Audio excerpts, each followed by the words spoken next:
Hi, I'm Rob Jolliffe. This is a Sabre Limited expert series video on why ERP projects failed, why your ERP project failed.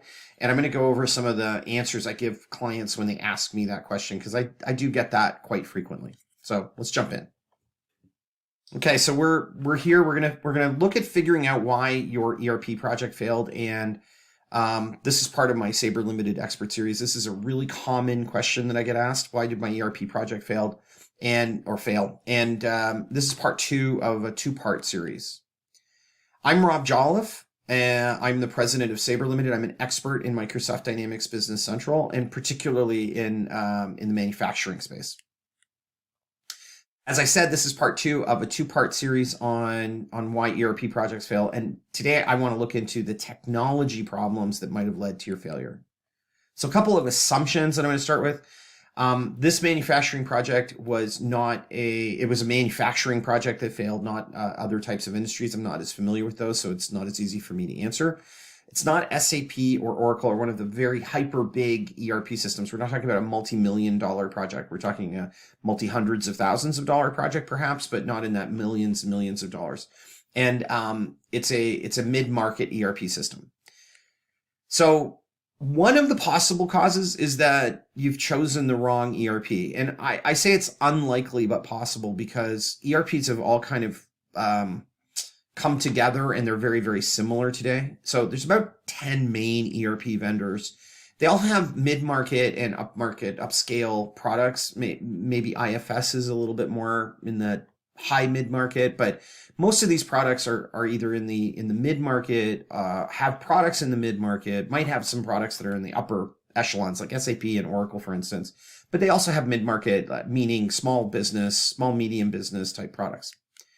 And they all offer basically the same features with very slight variations. There is no longer a huge difference between the capabilities of different ERP systems.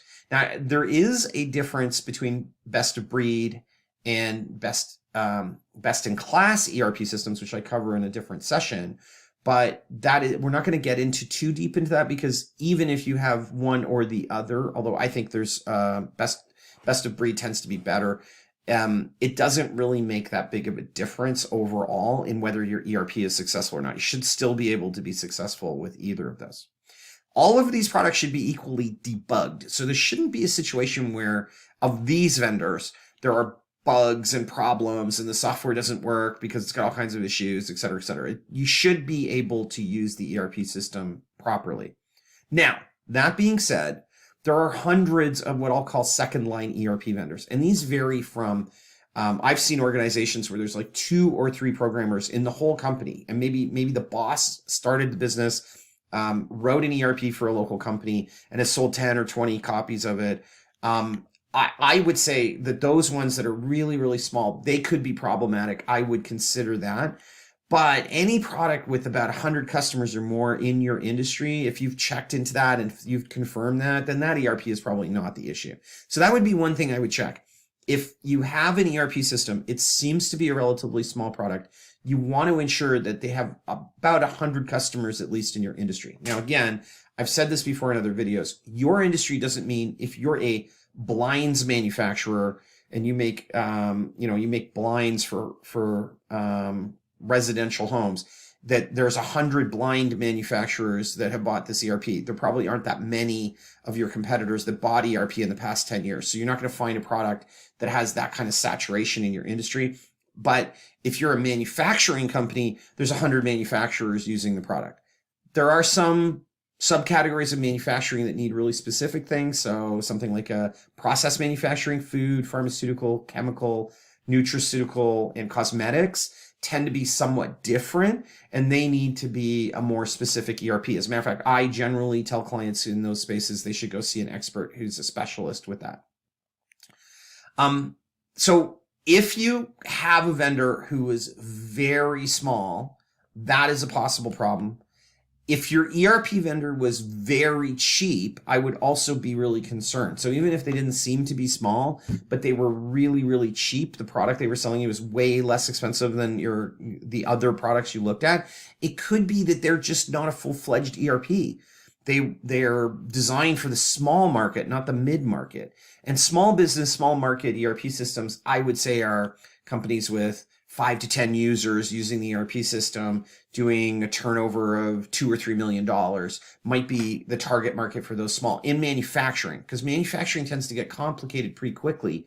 And you need to go to the mid market by the time you're at $5 to $10 million of revenue and more than 30 or 40 employees. You're definitely going to need to be up in that mid market category that we were talking about earlier. So if you did buy something really, really cheap, you just might have got what you paid for, and you may have a product that wasn't meant for your size of business. So that is a possibility, and I have seen that numerous times. Much more likely, you probably had a failure because you were trying to implement the wrong things in your ERP as opposed to have the wrong ERP. This is very common. And I've talked about the people side in part one, and part of the reason why this happens is related to the people side, but it doesn't matter. You can have great people, but if you implement the wrong things, you'll have a bad outcome. So let's talk about that. I've said this in some other videos I've recorded, that ERP is not like learning CAD software. And I say that because business owners, and I'm assuming that I'm talking to a business owner or a senior manager in this, they generally think of ERP as being like learning software. My team has tasks to do. I'm going to show them the software and they're going to learn it, and then they're just going to start doing their tasks in it. Like I would if I sold somebody CAD software and I was just going to show them how to do drawings in the CAD software. Their engineering skill set is what allows them to use the CAD software correctly, because as an engineer, they're taught to do all of the design work. That is not what ERP is like. In a lot of cases, the users who use ERP have no formal training or education in doing their tasks and their jobs. So ERP does not come with just a set of tools to do a specific task. It's a broad solution that involves business transformation that is going to require a lot of change management within your business. As a matter of fact, in many cases, the ERP system is going to change and cause you to change your business processes. So what happens is there are mistakes in choosing what elements and how you should implement your ERP, as opposed to the people or even the processes within your business that probably need to be changed. The elements of the ERP system that are selected can sometimes cause really big problems for you. So this is my first rule of thumb, don't do things that are new to you.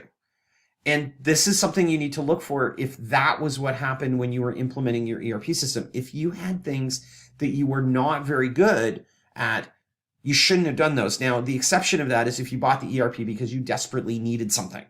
So if, for instance, you don't do lot number control of your product within your current system, and you bought an ERP that had lot number control because maybe you're selling to an industry where that's required, you have food contact or something, and so you have to be able to do recall of your product, then you bought the ERP for that reason. You need it. Everybody knows you need it. You'll have buy-in, and your team will really work hard to make it work. That's fine. But if you have an area for lot control, for instance, where you don't do it today and you don't really need to do it, but somebody says, oh, we can do lot control, let's do that in the system, don't do it. It does not make sense, and you should avoid those things. So let me give you some examples. I'll give you another example. I gave you an example already. Many manufacturing companies are terrible at warehouse management. Now, what I mean by that is Amazon, as an example, who are fantastic at warehouse management. Every item that they put away on a shelf, they know exactly where that is. They might even have a GPS locator in it to keep track of where it is. And their employees are trained from the moment they walk through the door that they have to follow the processes and follow a systematic approach to making sure they put everything away. In manufacturing companies, they often don't need to do that because there isn't as big a warehouse. You're not dealing with a 2 million square foot warehouse with robots that are running around or 4,000 staff trying to go pick parts. You have a small, maybe a cage, maybe you have 10,000 square foot of storage area. You can kind of look at it and see where things are. And quite often they're very well labeled. So your team may not be very diligent at keeping track of where they put stuff. They're not used to it. They don't need to. They just put it where there's some space, but it's well marked and it's easy to find, and it takes them 5-10 minutes to find stuff. Every now and again, something gets lost. And then people go, oh, we should have a warehouse management system. But if you put it in, you're going to dramatically increase the amount of work they have to do of something that they're not used to doing. And it's not just going to solve the problem, it's going to create new problems. And that causes a lot of issues at companies. So don't start with something like warehouse management because you're not used to doing it. And if you try and put it in place, you're unfamiliar with the complexities and difficulties it might cause, and that's going to cause a big problem with your project. And I've seen projects that are dragged down by companies trying to implement the most complex level of warehouse management within the system as if they're an Amazon when they only have 10,000 square feet of warehouse. And it's just such overkill that it bogs the project down and they never really get over it. Just because a feature is in the ERP system does not mean that you need to use it. And if you guys, as part of your implementation, were putting in all of the different features into the ERP system and trying to turn on every bell and whistle, that can cause a problem. So if you don't know because you don't know what you don't know, you don't understand the ramifications of these things, taking those on can often cause the issues that led to a failure in the project because the features of an ERP system are very complex.